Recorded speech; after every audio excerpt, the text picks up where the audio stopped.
Hi, welcome to the Aula F65 review video. Let's go already! What's up guys, Sauce here, hope your day is going well. So today we'll be reviewing the Aula F65.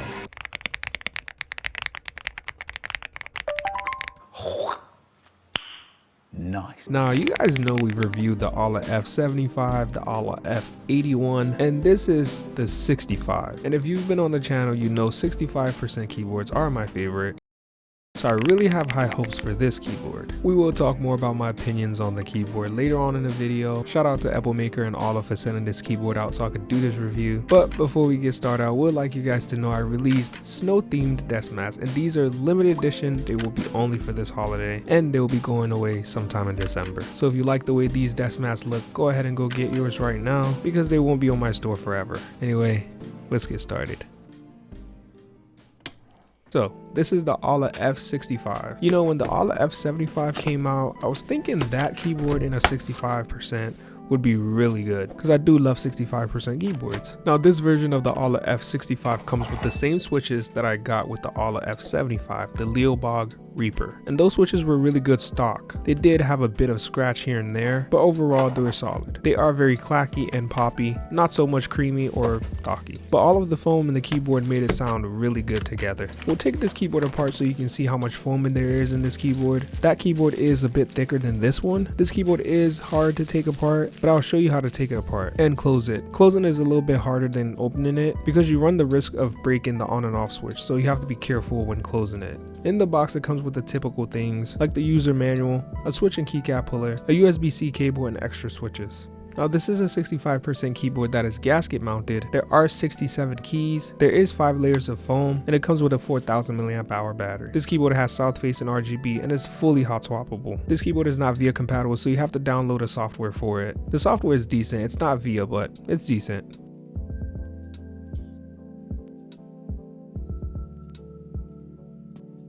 This is a plastic case just like the Aula F75, and it does come with a flex cup positioning plate. The polling rate is 1000 Hz, which means it'll be good for gaming, and it's also tri-mode. This basically means you can use it wired, Bluetooth, or 2.4 GHz dongle.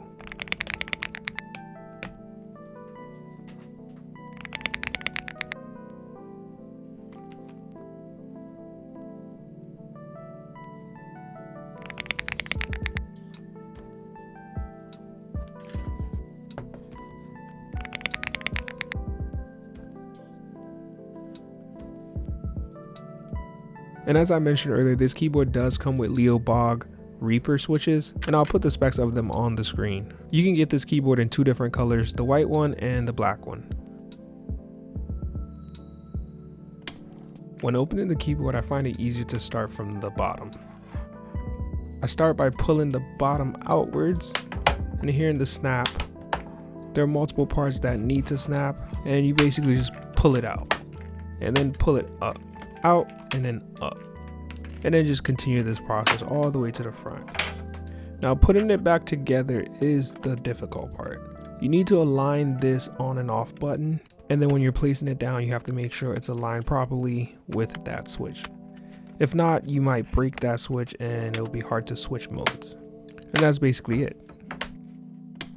So as I mentioned earlier, the Aula F65 does not come with VIA support, so you do have to download this software for it, and I'll link it below in the description. You will get a warning, but you can click run anyway, but don't trust it if you don't like Chinese software. If you have another laptop or a computer you don't use much, it's best to download it on that one. Anyway, you just click run, and this is what the software looks like. It's pretty default budget keyboard software. You can change the keys to different things like a mouse, multimedia, macro, commands, or key combinations. You can also use the software for lighting, effects, and they have macros as well. It's pretty decent software, honestly.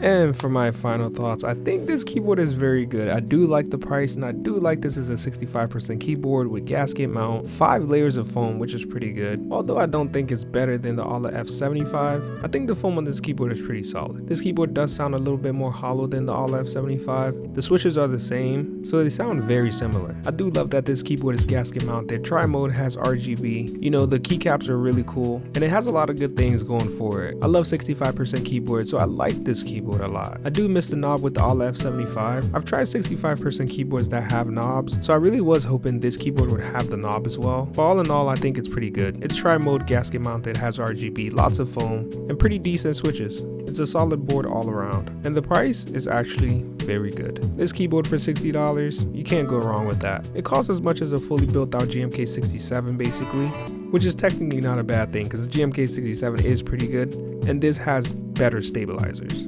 You do have the choice of 2 different colors and 3 different switches, which is a net positive. So all in all, I give this keyboard a thumbs up.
And if you made it to the end of the video, thank you so much for watching. Comment below, will you be getting the Aula F65 or the Aula F75? Comment below, let me know. As I mentioned earlier, I did release a new set of desk mats. I think you guys will really love the snow themed desk mats. This matches the holiday theme, and I think it will definitely improve your setup. Thank you guys so much for your support on all of those, and I'll see you on the next one.